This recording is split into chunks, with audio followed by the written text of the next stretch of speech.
Salam Indonesia, salam Nusantara dari Sabang sampai Merauke, dari Miangas sampai Pulau Rote. Mantalah iman kita, mantalah kasih kita, mantalah pengharapan kita tentunya dalam Yesus Kristus menjadi Tuhan dan Juru Selamat kita dan Juru Selamat dunia. Jangan katakan bahwa Yesus bukan Tuhan, jangan katakan pula bahwa Yesus bukan Juru Selamat.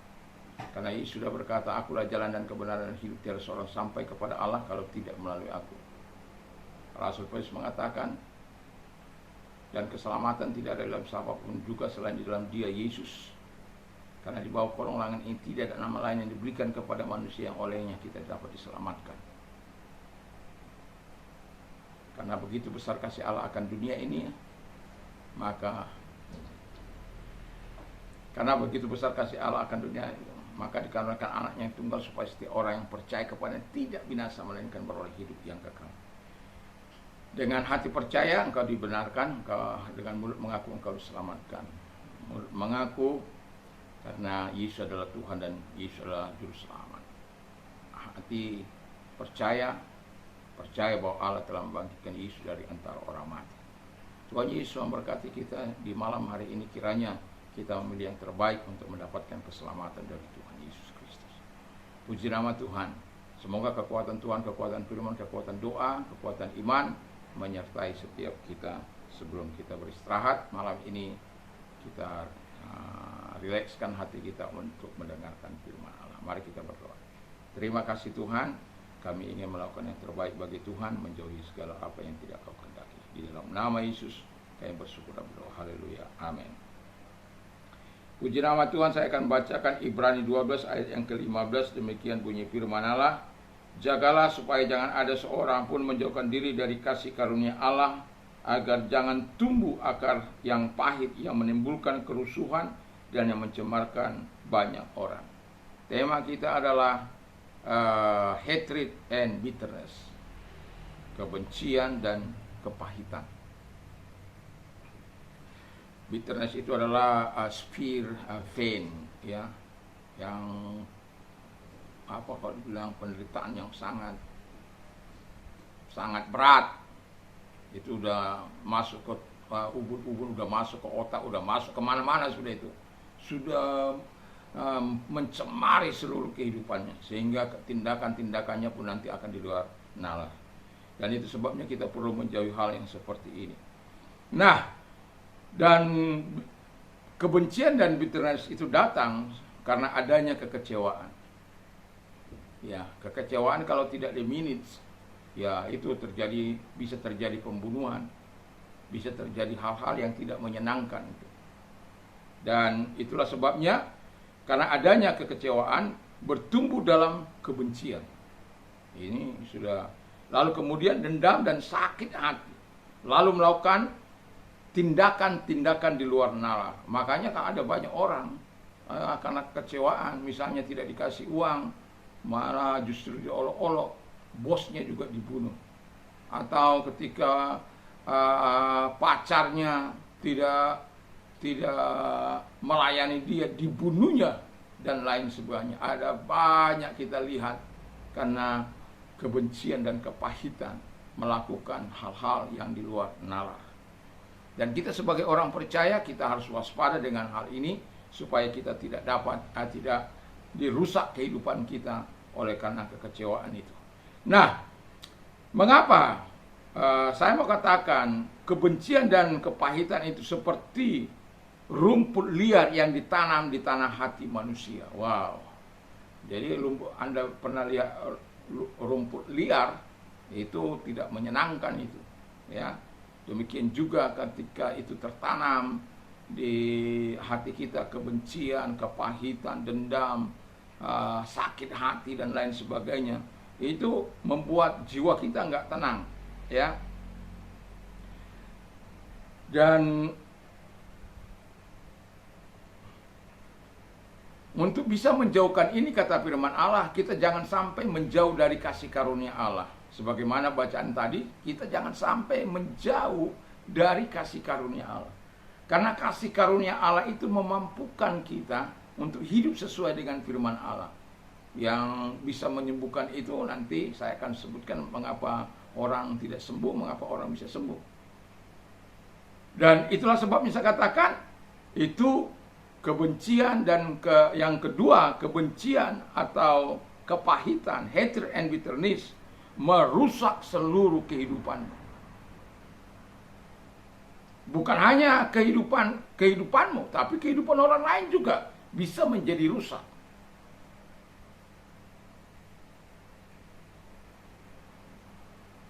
Karena apa? Sebagaimana firman Allah tadi, menimbulkan kerusuhan, mencemarkan banyak orang. Karena adanya dendam itu. Orang lain yang berbuat, siapa keluarganya yang kau sakiti. Bapaknya mungkin, ibunya mungkin, anaknya mungkin, dan lain sebagainya. Dan itu terjadi pada masa zaman Haman. Di tanah Persia sana. Esther mencatatnya. Haman karena tidak Mordekhai ini tidak sujud sebagai perdana menteri.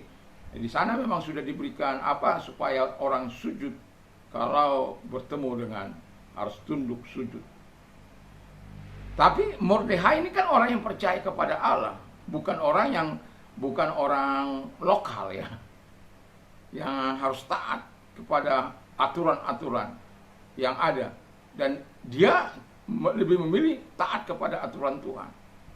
Nah, jadi itu sangat membuat Mordekhai sangat marah, karena ketika dia lihat dia tidak sujud, dia sangat panas hati, dia kecewa karena saya sebagai perdana menteri kok orang seperti ini, dan diketahuilah kebangsaannya. Terlalu hina saya kalau hanya membunuh Mordekhai itu. Maka dia buat rencana membunuh satu bangsa di seluruh kerajaan Media Persia pada waktu di bawah kepemimpinan Ahasveros.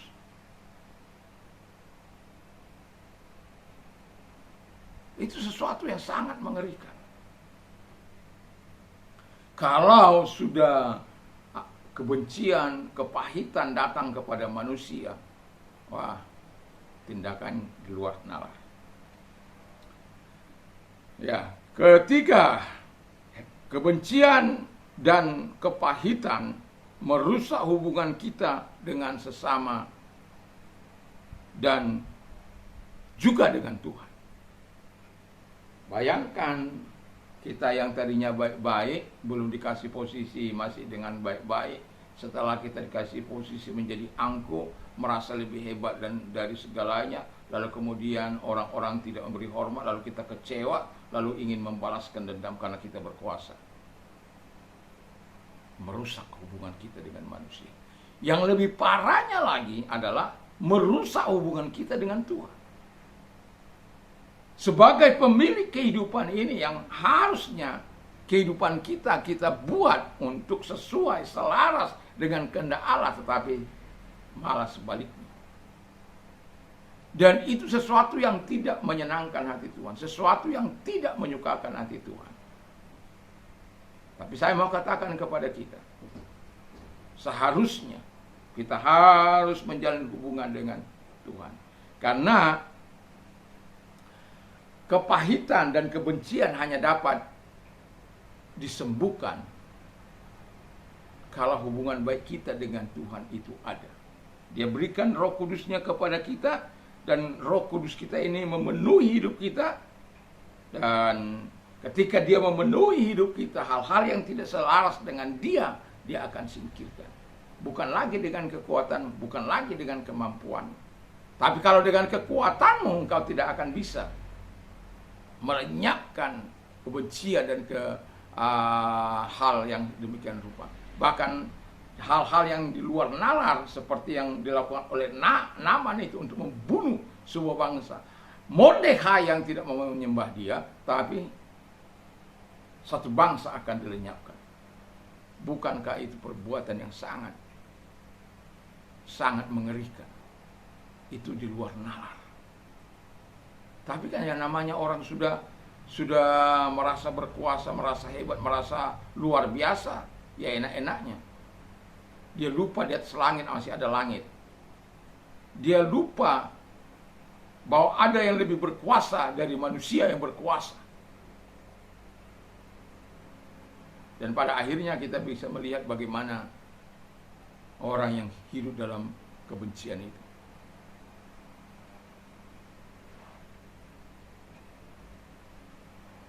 Dia disulahkan. Bukan hanya dia, anaknya. 10 orang anaknya disulahkan di tempat di mana dia disulahkan. Sementara sulah ini hanya disediakan untuk Mordekhai, bukan untuk Naaman dan keluarga. Berhati-hati dengan kebencian. Berhati-hati dengan kepahitan yang kau miliki. Serahkan diri kepada Tuhan. Berdoa kepada Tuhan. Supaya engkau diberikan hal-hal yang indah, yang manis, yang baik dari Tuhan. Jadilah seperti Mordekhai. Dia, karena apa? Dia hanya tunduk dan taat kepada Allah.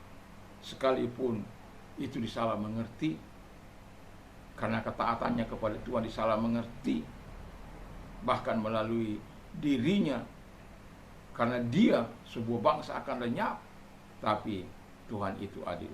Melalui dirinya juga bangsa itu diselamatkan, dan melalui dirinya juga bangsa itu bisa berubah, mengubah keadaan mereka dari tangis, ratap, penderitaan menjadi sukacita. Itu sebabnya diadakan peringatan setiap tahun, yaitu Hari Raya Purim, untuk mengingatkan bangsa Israel bagaimana Tuhan melakukan segala sesuatu yang baik bagi mereka. Jadi kebencian akan hanya membunuh engkau dan menghancurkan hidupmu. Tapi kalau engkau sedang mengalami itu, ada satu obat. Serahkan diri kepada Tuhan dan biarkan Roh Kudus berkarya memenuhi hidupmu, supaya engkau bisa melihat hal-hal yang indah, yang baik, yang manis, yang Tuhan kerjakan di dalam kehidupanmu sebagai orang percaya. Jangan mempertahankan kebencian dan kepahitan itu. Serahkan itu kepada Tuhan, supaya engkau bisa berubah dan menikmati kehidupan yang jauh lebih baik, tanpa kebencian dan tanpa kepahitan. Tuhan Yesus memberkati. Mari kita tunduk kepala dan kita berdoa. Terima kasih Tuhan, biarlah kami tidak hidup tanpa kebencian dan kepahitan, karena kami tahu Roh Kudus-Mu Engkau anugerahkan kepada kami setiap orang yang percaya. Dan kami juga berdoa kepada mereka-mereka yang sakit, dalam nama Yesus kiranya Tuhan turun tangan kepada mereka dan menyembuhkan mereka, mengangkat segala sakit penyakit mereka di dalam nama Yesus. Kami perintahkan segala sakit penyakit keluar dari hidup mereka, sembuhkan mereka, dan oleh biru dan kuasa-Mu, mujizat-Mu mereka sembuh. Terima kasih Bapa di surga. Dan bagi engkau yang mengalami kepedulian, mengalami kepenatan seperti orang-orang Israel di masa Ahasuerus, dan Tuhan telah membuktikan diri bahwa Dia hadir untuk menolong, dan sebanyak orang yang berteriak kepada Dia, Tuhan menolong mereka, membebaskan bangsa ini. Bahkan Tuhan memberikan sukacita kepada mereka, karena Allah yang membela mereka. Kalau engkau sedang mengalami masa pelikmu, datang kepada Tuhan, serahkan diri. Mari kita berdoa. Angkat kedua belah tanganmu, kita berdoa.